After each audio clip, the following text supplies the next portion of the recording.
Right, we're back here for our lovely Thursday afternoon coffee chats. We've got really exciting discussion to put on here, and I'm just going to bring it up and read something out to people because this is coming up a lot for everyone. What we love is people who are watching your channel, Bryce, and my channel. We're all very aware of energy, the law of attraction, the law of vibration, etc. But sometimes it's really important to look at our behaviors, what we're saying, what we're thinking, what we're acting, to sort of say, well, is that explaining where I'm at in life? And I was sitting there thinking about so many things we can always discuss, but something that's been really on my thoughts and yours as well is this link between our belief systems and fear. And I saw a post by Aubrey Marcus on social media today where he said, a belief that you are unwilling to challenge is fragile. You can tell it's fragile because instead of the calm confidence of someone who really knows something, you resort to anger to defend your belief. There's only anger where there is fear. Opening your mind to new ideas and different opinions is the forge that turns belief into knowledge. And it really hit home for me, Bryce, in terms of social media. It's amazing how quickly society accepts norms of bad behavior, which all of us have been finding out about, particularly over the last few years. But there's almost like an acceptance now that it's okay to speak badly to people, really, really badly, bullying, harassment, really nasty personal stuff, if it's not face to face. And this comes up a lot for people, doesn't it? And really feeds into more of what we're seeing happen on a global level and how that feeds into what we're experiencing on our own lives. Yeah, it's almost like the more we learn with technology, the more modern our society becomes, the more we devolve. So the more we evolve in certain aspects, the more we devolve in other aspects. Because I mean, some of the way people speak in comment sections, I know when I was a child, I would have been smacked across the back of the head if I had spoken that way to anybody without some level of respect for the other person. And we've spoken about this before, Catherine, and I know my generation, I'm a sub generation of called Zennials from 80 to 84. We're not X or millennial, we're kind of in between. And I think I was the last great generation because we had to do things like debate. We had to do things that prepared you to have a respectful conversation with someone with a different perspective without resorting to name calling. And then once the debate was over, it was over and done. I mean, I grew up with two aunts who were Republicans who married two Democrats and had full on successful marriages that only ended when one of them passed away. And I look back at that kind of Norman Rockwell perspective of where we still respected each other as human beings, even if we had some different opinions without degrading, we still love the other person without degrading them. And nowadays, it's like people are looking, it's almost like people are looking to be triggered. They're Oh, looking to yeah. be offended, right? And so they feel this growing form of narcissism where they feel like they're entitled to bully you and other people, not just us, but they're entitled to make, I mean, I can't tell you how many times I've seen really inappropriate comments on random people's Instagrams about like body shaming somebody. And It's the post is, it's disgusting. disgusting. It's totally Absolutely disgusting. disgusting. And I'm so pleased you brought that up because the thing is, you and I are always, and everyone, when we're saying you and I, we're talking to all of you in the audience as well. But us as a sort of community, we're always looking to see, to understand. This is why we both love Doug so much, because he's like, right, I've identified the issue, I've identified what I fell for, but to really help me clear it and transmute it and do better moving forward, I've got to identify why. How did this happen? Because if we don't understand how things are happening, it's like on the health side of things, if you don't understand why your body's being poisoned, how can you possibly take corrective action? And so many people, we talk about spiritual development, we talk about manifestation, the law of vibration. And if that is what you're putting out there, Wayne Dyer famously said, if you squeeze an orange, only orange juice can come out. Doesn't matter if you freeze that orange, it doesn't matter if you throw it against the wall, it doesn't matter if you speak nicely to it. Whatever you do to that orange, you're never going to squeeze an orange and get grapefruit juice out. Right. And it's the Right. same thing when you're expressing yourself with anger, and we're going to talk about this in relation to our beliefs, which are so fundamental to how people live their lives. If you're a certain conversation is triggering a nasty response like that, that venom is inside of you. The other person hasn't been responsible for it at all. It can't come out if it wasn't in you in the first place. And yet what we see time and time again is this projection of blaming the messenger rather than taking any sort of accountability of like, wow, I've really surprised myself. I didn't realize I was holding all that inside of me. Absolutely. And I just have to say, side note, you guys, if you hear some rumblings beside me, Ravi is playing with a tennis ball right now. So speaking of yeah. speaking of projection, that's not a demon, that is Ravi. He's throwing his tennis ball to himself right now. So if you hear some rumblings, that's what that is. But yeah, absolutely, Catherine. And again, it goes back to I really think this idea of own personal boundaries as well, you know, and I often think too, why would you say something online that you wouldn't say to somebody's face? Yeah. If you were face to face with somebody. And with belief systems, it's interesting. I think I had sent you this. It was a few weeks ago, maybe about a month ago. This documentary about this particular cult, this doomsday cult, where they believed the world was going to end in like 20. Yeah. I remember it, but I thought, oh, and it was very fascinating. I'll have to go back and see if I can find it in my watch history list to share it. I'll share it on my community tab. But these psychiatrists spoke in a very interesting way about human perception. And I'm paraphrasing basically what they said. When you believe in something, it's the same amount of energy behind that as when you don't believe in something. And Yeah. so that's when you have so many people butting heads because the beliefs are just as strong. Now, my boyfriend went on to say that when you've done a lot of self work and a lot of reflection, that is when it's easier for you to observe ideas and theories without identifying with those ideas in theory. I know that the quote that you sent me, the guy even said that we start to identify with our own belief system. Yeah. And if anybody studied the Yoga Sutras, that's like Yoga 101, where this guy Patanjali 5,000 years ago was like, this is the problem. You think your ideas are you, and they're not. And so you kind of reflect on that and be like, take everything with a grain of salt and be able to carry information. What's it? The Aristotle's quote I love. It's a sign of an intelligent mind when you can entertain an idea without accepting it. How much better would the world be if all these trolls, these bullies, actually entertained what someone was saying with knowing they don't have to accept it as fact?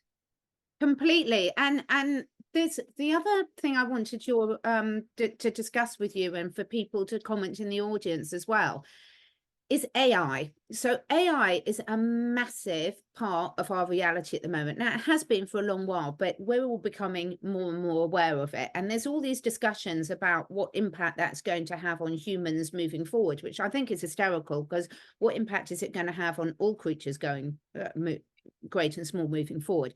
But if you think about it, AI is very driven by online behavior. And as a race, if our online behavior, you've only got to look at any social media platform, whether it's X, whether it's Instagram, whether it's TikTok, whether it's YouTube, to see how much negativity and nastiness there is there.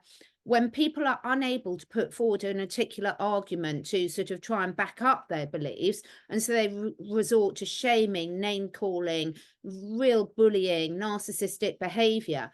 But we are then programming AI to respond like that. So we talk about creating our own reality, but if that's what we're putting onto the technology platforms, it's like you're reinforcing that behavior, and that's what we're going to get more and more of, and it becomes a self-fulfilling prophecy.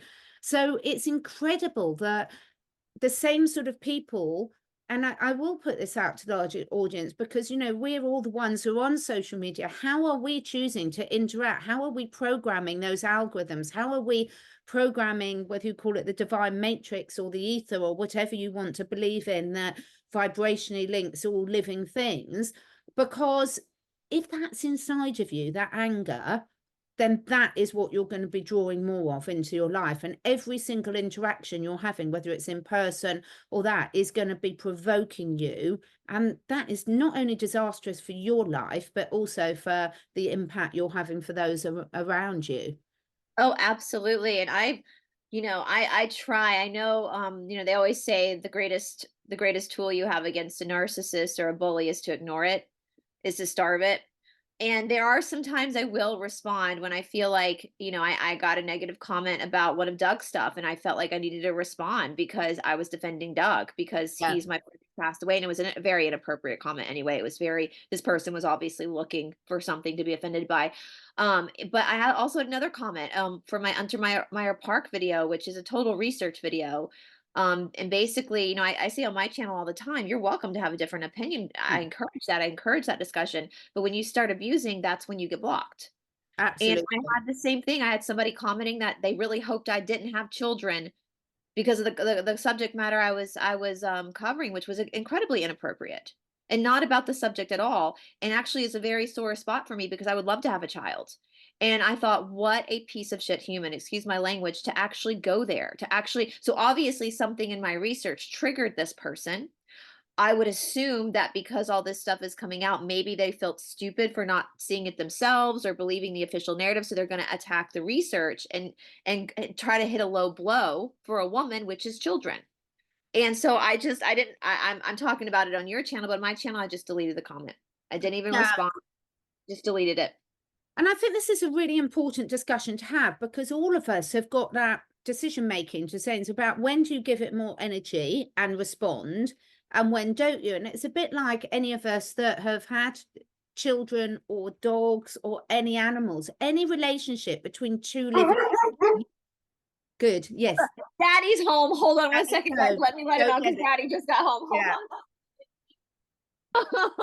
Yeah, So it's an important thing, because any relationship between adults, between species, between a grown-up and a child, whether it's a parent or a teacher relationship, doesn't matter what it is, any of those relationships, there's a give and take, there's working out the boundaries, there's giving feedback, there's saying what is acceptable and what isn't.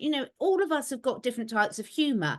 So the British humor is quite sarcastic, but that can be very offensive to other people. And actually, sarcasm is called the lowest form of wit because vibrationally, it is very low. It will lower the vibration. Even if you see the humor in it, you're still putting a very negative message out there. But we also want to be able to talk and have normal conversations without having to literally think about every word we say. I mean, you've got to get the balance right.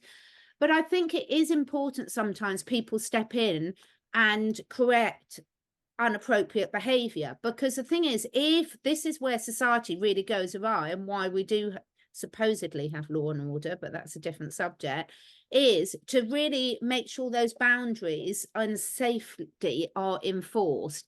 Because the fact whoever wrote sticks and stones can break your bones but words can never hurt you didn't understand the power and the spell of language.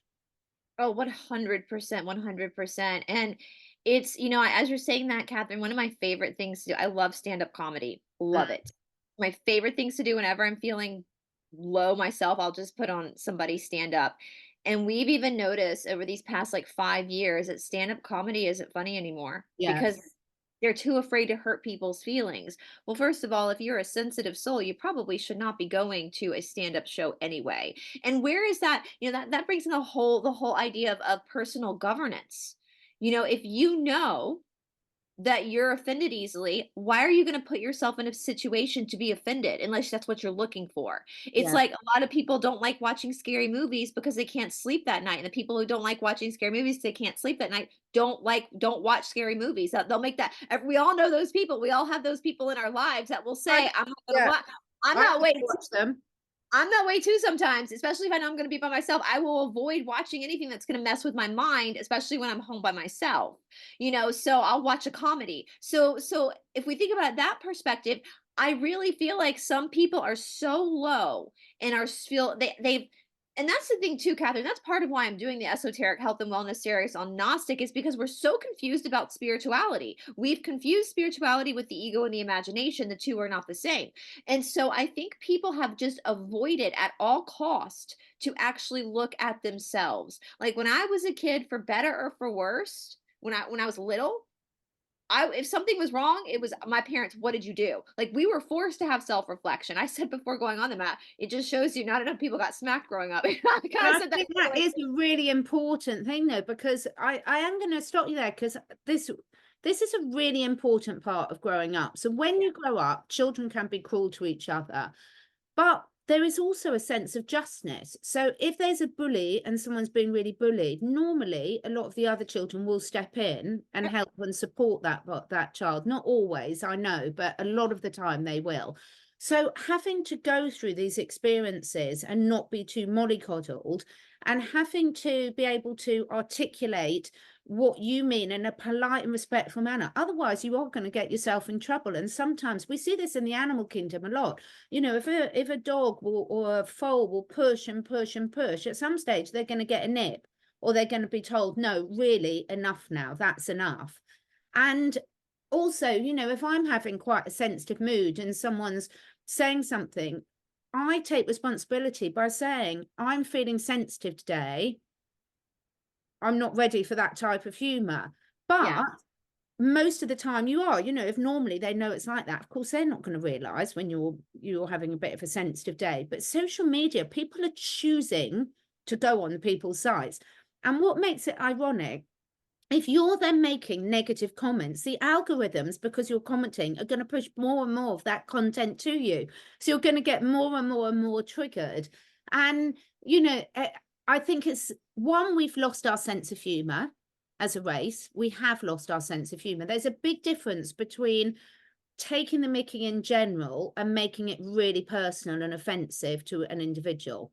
I think Well, that's a absolutely. very I mean, different. girl, when I was a kid, we used to make fun of each other all the All time. the time. All the time. That's what we did. And the kids that I grew up with we were friends from kindergarten all the way up until we all went to college. I'm still in touch with a lot of them today. And we would literally make fun, because that's the thing about childhood, right? You have your friends from childhood that you would not have met them otherwise, besides the fact that your parents put you in the same school. So you're friends of circumstance, but you grow up and you experience life together, and you experience you know, the growing pains together, and you make fun of each other, and you get into fights. And you know, it's Catherine, again, I say it, I think it's this world we live in of entitlement, where people feel Yeah, entitled to be the victim, and your triggers are not somebody else's responsibility.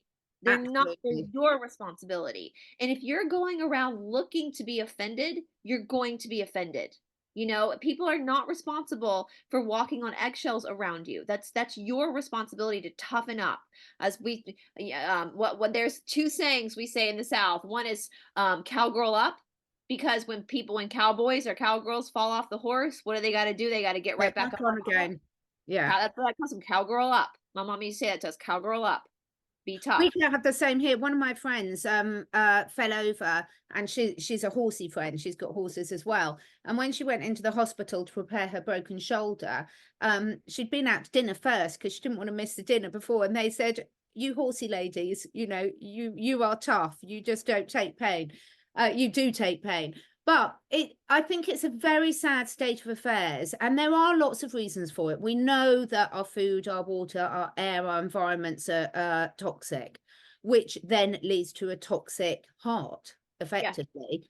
Yeah. So we know there are contributing factors, but equally at some stage, as we've spoken about loads of times before, the difference between transitioning from a child to an adolescent to an adult, one of the main parts of that journey through those stages is self-accountability and taking responsibility for yourself. So you pass through a transition of being dependent on those around you to actually starting to make decisions for yourself. And that's the time when you can really decide, what type of person do I want to be? Why would someone want to interact with someone that's that negative? And how fragile are your belief systems if the only way you can defend them is by anger and abuse? Absolutely. You know, it's so, as you're saying that too, Catherine, I'm just thinking about, again, I think I was the last great generation. We didn't get participation trophies when I was a Yeah, kid. You either won or you lost. And if your team lost a game, you lost. And sometimes you won more from you learned more from losing than winning. Not everybody got the scholarship. Not everybody, and I think that's the problem. I was having a conversation with a friend a few months back, and she was talking about, she's in the school system, about having to allow, like, change kids' grades so that they pass as not to hurt their feelings. And I'm like, wait, what? Because if I wasn't passing, my parents were pretty relaxed with how we did it. We could do our homework with the TV on if we wanted, as long as our grades were maintained. That was our responsibility. If we wanted to watch Dawson's Creek while we did our algebra homework, then we had to make sure that our algebra homework and our testing was decent. So that was our self-governance. And nowadays kids are just, and that's scary, because what does that mean for society? That means we're Yeah. going to have doctors that don't know what they're doing. We're going to have pilots that don't know what they're doing. Did I lose you, Catherine? Can you still hear me? I can still hear you. Can Okay, you there. hear It, me? it Yeah, just paused for a moment. It's bad weather outside. And I'm thinking, this is the destruction of the Western society as we know it. completely. Completely. And you just don't survive like this. If you go back to, and I always laugh when we're having these conversations, because everyone watching will know what we mean when we say we just don't believe any of our history. But go back to tribal living, and there's loads of examples of people that are still living in tribes, communities. You would not get away with that behavior, because Yeah, you would be exiled from the tribe. That meant yeah, certain absolutely. death. Mhm. And you see it in nature as well. Unfortunately, you see it in very sad circumstances, where if they're injured or ill, then often, like if a mother dog has puppies and one of them is very disabled, often she'll kill it, or won't care for it, because she knows there's no future. But this is the fact, is we've lived in such a namby-pamby society now. Even having this conversation now, it's taboo to most people, because you mustn't do it, and you mustn't look that you're criticizing us. No, unacceptable behavior is unacceptable. As we say, this is how we learn. I love it when people have different opinions. Look how many discussions off camera you and I have had where you're like, oh my God, I hadn't thought of it like this. This is how we learn, we evolve, but also how we test our own belief systems, because sometimes it reinforces, actually, thanks for that, but I'm good. I trust that. Yeah. But if you can't have those discussions, none of you learn, and all you're doing is lowering the common denominator, which basically means you're feeding the New World Order, because that's what they want. Absolutely. They want a population that can't feed themselves, that can't look after their own health, that turn against each other at the first opportunity. And quite frankly, that's what we've got now. And I think we need to toughen up, and personally give a bit more tough love, and just call people out and say, this is unacceptable, and if this is how you're going to conduct yourself, you're being ostracized from our tribe. And do that. It's so funny you say that, because my boyfriend's done a lot of research into narcissism and personality disorders and this type of behavior. And there were tribal communities here in the Native, from what they tell us, in the Native American world, where if there was a narcissist in the tribe, someone that was causing problems, they chucked him out. Yeah. They brought him out to wilderness and said, bye. You're not well, because you were disrupting the harmony of the tribe. And it is sad, Catherine. I think back about my childhood and, like, generations before mine, and how many friends my parents had who were different than them, but they respected each other nonetheless, and they were community friends. And how many neighbors that were very different from us, but yet there was a mutual respect there, and Christmas cards exchanged, and we would play in each other's backyards. And it was just, there was this just for the sheer fact that you were a human being, there was a respect. Yeah. And people need to learn how to debate again. They need to learn that you can go into a debate a topic, but keep it on topic, and keep it about the topic and not about the person. Oh, And so true. it's it's quite it's very, I mean, I hate to sound like an old person being like these kids today, but yeah, it's There's not. something wrong there, because my kids aren't like that. And I'm not saying my kids are perfect, and I'm not saying it's anything to do with me. I'm saying I know, and a lot of their friends are not like that. So it's not just a generation thing. I honestly think it's a Right. boundaries. I think Because my nephew and my nieces are not like that. They they would would get never dream yeah. of speaking to something like that. And it's not from a fear base, it's a fact that they're just really sensitive human beings that care about other species. And I do think actually it helps being brought up with animals. I do think that makes a huge difference a lot of the time. If you aren't getting that influence perhaps from some responsible humans in your life, then animals can teach you that really well, with that unconditional love and the kindness, because there's never a vindictiveness, there's never a spitefulness with an animal. And I think when we look about going back to the belief systems, you know, we've talked about a lot about the truther community being a cult, and I believe it more and more and more every day, and see more and more evidence for it every day. And I think this is the problem, is there's a mass loneliness for all of us wanting to belong and find our tribe, because that is really, really important to our innate survival instinct. And unfortunately, then you can have like the disruptive cult leaders that we've been speaking to a lot, and a lot of our guests have spoken to a lot. Then sometimes if they're over dominant, they can, you know, encourage other people as part of their cult, brainwash them into behaving like that. But we can't be, what, I don't even know what to call us now. We can't be truth seekers and waking up. We don't want to be called woke, but you know, we can't be saying these things about us and saying that's our attitude to life and behaving in this way, because there's a complete vibrational mismatch, and it's going to come back and slap of us. So every single person that's sitting there saying, why is this taking so long? Well, what is every single person doing to stop it? You know, go back to the bullying in the playground. If you're seeing that behavior online, are you one of the people that's ignoring it and expecting someone else to deal with it, or are you stepping in and saying, actually, enough? Well, and if you're a true truth seeker, then you're open to being wrong. Absolutely. Because you're seeking the truth. You're not seeking you. You're not seeking your own identity. You're seeking the truth of a situation. And that truth of your own identity has nothing to do with any narrative being spun. And so if you're a true truth seeker, you will be open to being wrong. I mean, Catherine, tomorrow we're going to be talking with Rocker Mike about the son of Sam. And the last conversation I had with him, he's of the opinion that we are, that this was more than one person. But he even said, I'm open to it being one person. Absolutely. I just want to know the truth. I don't believe it's one person, but I am open to, I thought that is what we're missing, is being able to be level-headed and grounded and understand that these stories are not us. So when someone triggers you, they're not degrading you. They're just talking about a thought, an opinion. And and we should not, I actually even said that to someone on my channel today. I'm not here to coddle you. No one ever coddled me. No. Never. And I'm not here to you're a full ass grown adult. You do not need to be coddled. The only person in my life that gets coddled, probably inappropriate, so is my dog. Yeah, completely. Now, on that note, I think that's a really good link that you've just brought up there. How much I am seeing, there's obviously something in my awareness that's making me see it, a bit like if you buy a white mini, you'll see white minis everywhere. So I get that there's a reason why I'm seeing it. So I'm interested in the comments to see if other people are seeing it. I'm seeing so much what I would deem inappropriate hero worshipping.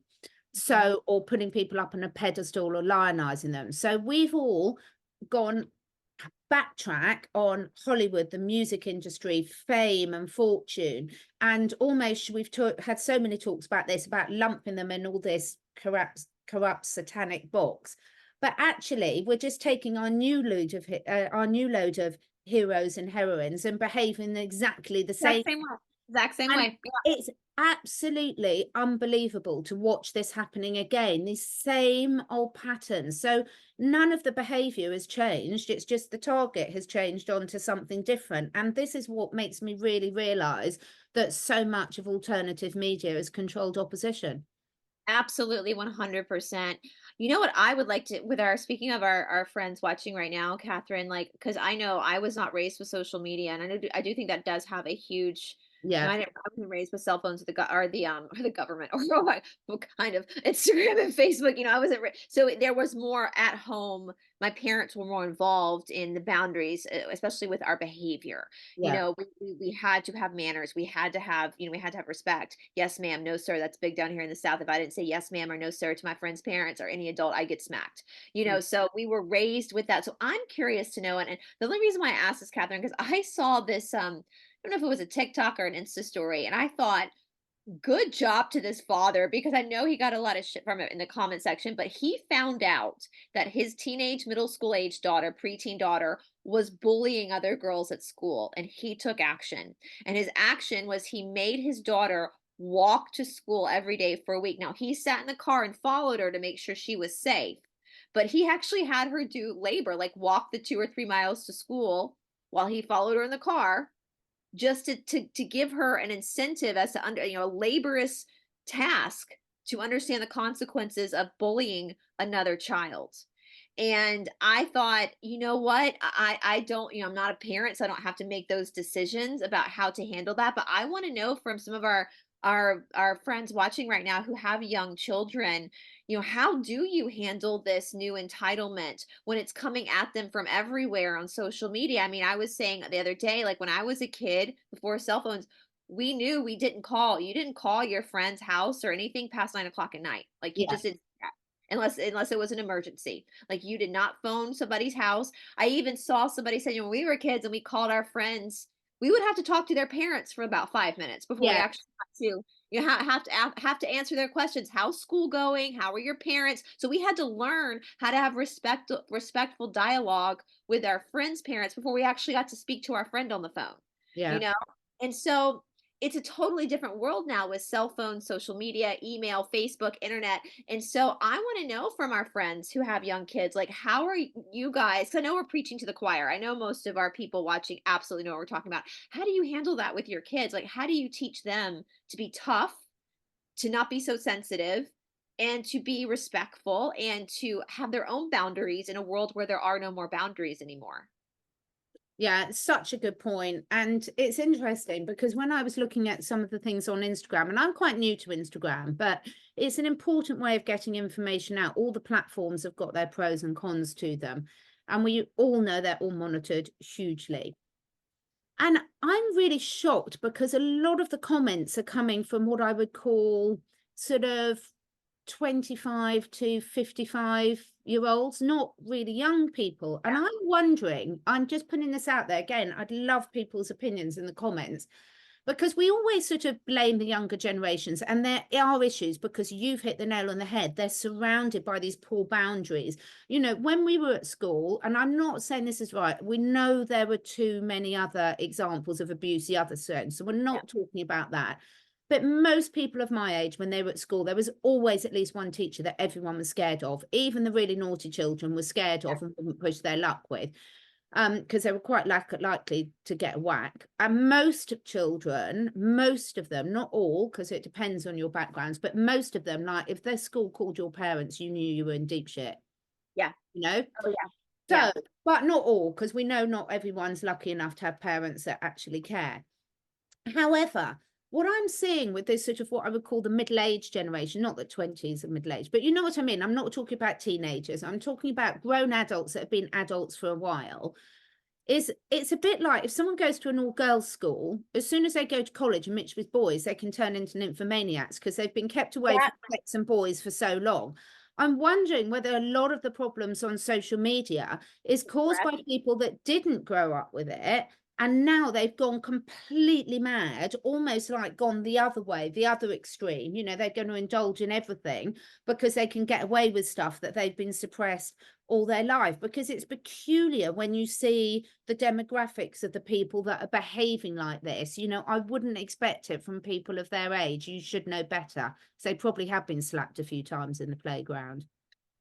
Well, it might be and it's just that projection of not working on your own anger and your own hostility and your own victim mentality and your own entitlement. And listen, I'm not saying there aren't such thing as victims. Yes, we've all been a victim of something in our lives, but at some point you have to take responsibility. Energy cannot be created or destroyed. It can only be transmuted. And for those people that have some repressed anger, might I suggest kickboxing? Oh, you know how much I love that. I mean, I'm hopeless at it. It's like messy kickboxing.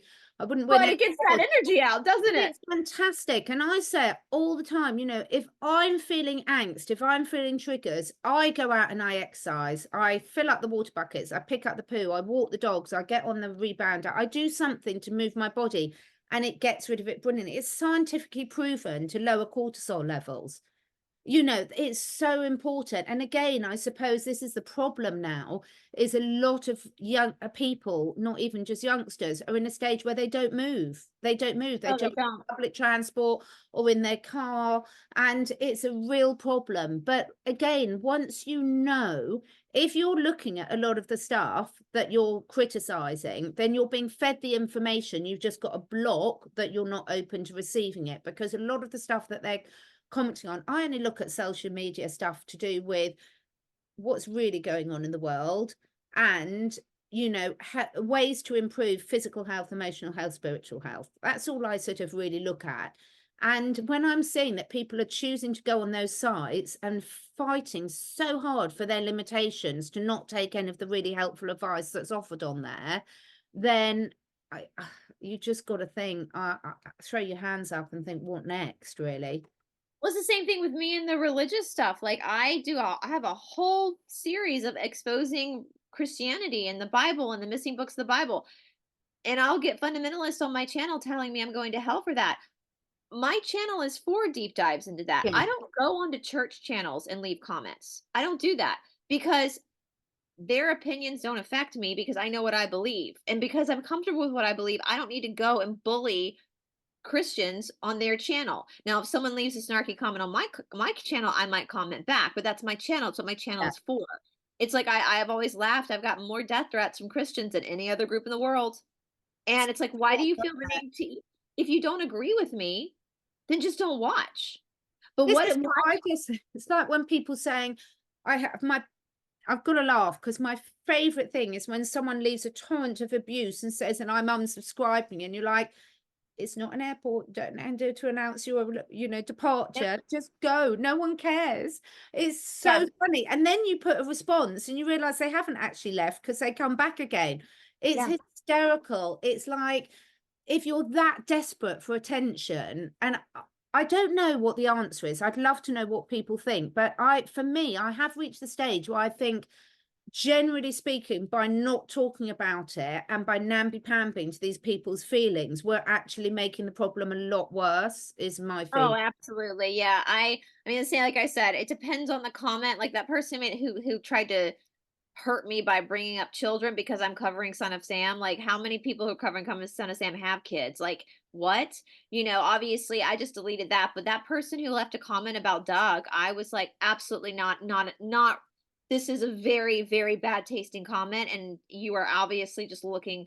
I mean, if you guys want to see what I'm talking about, I showed it to Catherine this morning, and I responded because, again, this is my friend, and this is our friend. He said, "Can I share screen, Catherine? Can I just show?" Let me just I'm just going to call it out because Doug was a good friend of mine, and he did really good work, and I'm going to just show you guys right now. I'll call it out. If you don't want to be called out for your bad behavior, then don't have bad behavior, you know? It's like, even though I know people think Taylor Swift's bad, someone said to Taylor Swift, like, you know, what's gonna stop you from writing bad songs about your exes? She goes, well, they better just behave better, and I will write a song about you. Yeah. So this guy said, drop some acid. What kind of intro is that? Awful. Don't get me wrong. I've done acid a few months for some years ago, but this intro is just bad. And basically in this intro that we showed from Doug, he was talking about going back to the 60s. So he said, drop some acid, my friends. We're going back to the 60s. Now, Catherine, you know, that was a joke, right?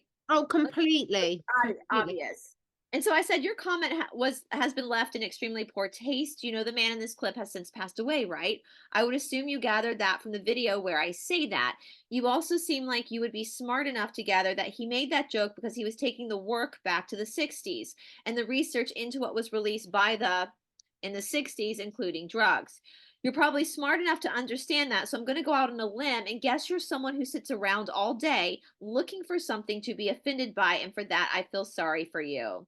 From your picture, you seem to be a man, but this comment is very Karen and frankly extremely embarrassing for you.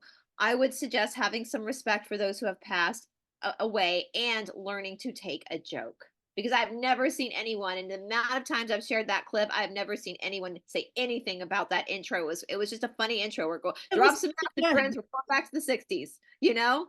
I've got one on I put on my Instagram, and it's about how harmful toxic chemicals are in the home, because air fresheners, scented candles, all things like that. There's so many dogs and cats that are literally killed. But what about what it's doing to you? It's doing the damage. It's just we're not noticing as much.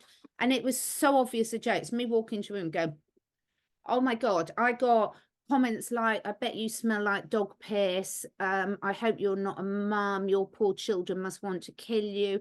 It's hysterical. I mean, just the nastiness. And then when people were saying, thank you so much for raising this, because actually it's a major issue for me and it triggers epilepsy, it triggers this, it triggers that, which it does, because it destroys your Yeah. whole microbiome. I mean, it's an absolute joke that companies are allowed to sell these known endocrine disruptors, hormone disruptors, poisons, carcinogens in a legal product like cleaning or air fresheners, and yet we can't say a natural product cures anything. But it's not me. I don't care what they sell on my Instagram. It's the fact that we're living in a society where everyone wants something to change apart from themselves. Yeah. And I have not seen any improvement in that behavior over the last worse. years. It's gotten worse. I mean, we've had so many discussions about it. And the difference is you can't change something that you don't know about. None of us can. All of us. I have aha moments every day where I think, I didn't know that. Oh my God, I really didn't know that. Even if it's supporting a certain person or buying from a certain store or a product or all sorts of things, you know. I mean, for God's sake, I can remember when what's her name, Harari brought out Sapiens at the start. I can remember saying everyone, oh, what a brilliant book. And now he's one of the main WEF, you know, people who's supporting Klaus Schwartz on everything. So come on, if you don't know, you don't know. But once you do know, you've got the opportunity to course correct. And this, bringing it right back to the start about how our beliefs, if they're that fragile that you have to really resort to abuse, then you've really got to understand why are you embodying your beliefs as being part of you, and secondly, why are you so attached to your beliefs that you have to take offense at everyone else that's got a different one. Exactly. Well, I think it's hysterical because, like, when I remember that post you made because, listen, my boyfriend gets eczema really bad, and that's a tester for us. Like, when we know that something harmful is in our house, his eczema will flare up. So, like, if I get laundry detergent that I think is better and I use it and he gets an eczema flare up, I know that there's something in that laundry detergent that's not okay, you know. And so it's kind of funny because I was like, I was like, yeah, she's right, there's so much and we're not aware of it. Instead of saying, oh my God, that great smelling candle I buy at the grocery store, maybe that's what's causing me to have a flare up, maybe that's what's causing me not feel so good, maybe that's, but people have to attack you instead of changing their life. There is no magic pill. You have to actually make these changes to have these changes happen to you. And yeah, it's 100% true. And no, people who don't use processed chemicals don't smell. Yeah, They don't. completely. There's this amazing invention we've got here in the UK. You probably haven't got it in the USA. It's called fresh air. And you can actually open a window and you get fresh air in. It's just amazing. I must patent it actually, because people obviously haven't heard of it. So we love that in Florida because my boyfriend's family has so many flowers growing outside. They have a whole garden. So we're in Florida. We open those windows. We have screens because there's a lot of lizards too. We have screens, but just to get that smell of the flowers coming through. And in the South, we have magnolia trees that are smelled. We've got a huge magnolia tree in our front garden. Oh, it smells so good. That's nature's fragrance. Why are you going to fake stuff? Whereas my dogs prefer foxmark. Yeah, that's fragrance. But in all seriousness, so we would love to know what you think about it. How's it affecting you? Those of you that are parents, how do you deal with it? Because I really think let's use this to trigger the AI towards a more constructive future for all of us, not a more negative. Because quite seriously, if I was the master controller up there controlling all the AI and programming, I'd be sitting there and thinking, who on earth are this race behaving like a bunch of spoilt brats when they're grown-ups? And we've got enough problems, as we all know about, without adding to them ourselves. You know, we've got enough bad behavior going on by a lot of people out there that we don't need to add to it ourselves. We need to toughen up. Toughen up, buttercups. Just toughen up. Toughen up. Cowgirl up. Cowgirl up. Let us know how it's affecting you, and let us know, really importantly, your strategies. I'm really interested in terms of, have you got any good ways for shutting this down? I'm sure there must be some really good people out there that have discovered some great tools and techniques for dealing with it, and good retorts we can all use. And let's see if we can shift this behavior, because it's like anything in life. If you sit there and watch it happen and do nothing about it. Okay, online abuse, but where does it end? You know, where does it end in terms of behavior patterns? And, you know, good people sitting there and doing nothing leads to pretty disastrous things in history, as we've seen time and time again. Absolutely. 100%. So we will be on Bryce's channel tomorrow with a really, really exciting update. I don't know when it will be going out. And then next week we'll be back for our coffee chat on esoteric Atlanta. So before you go, if you like these discussions, please do consider hitting that subscribe button. Both of us, every single week, loads of people are saying, oh, I didn't realize you were still on YouTube. Please hit that subscribe button. Please hit the like button, preferably not the unlike button, would be really nice. And if you think you've got any friends that might benefit from this conversation, feel free to share. We'd really appreciate it. Thank you. Thank you, guys. Thanks, Bryce.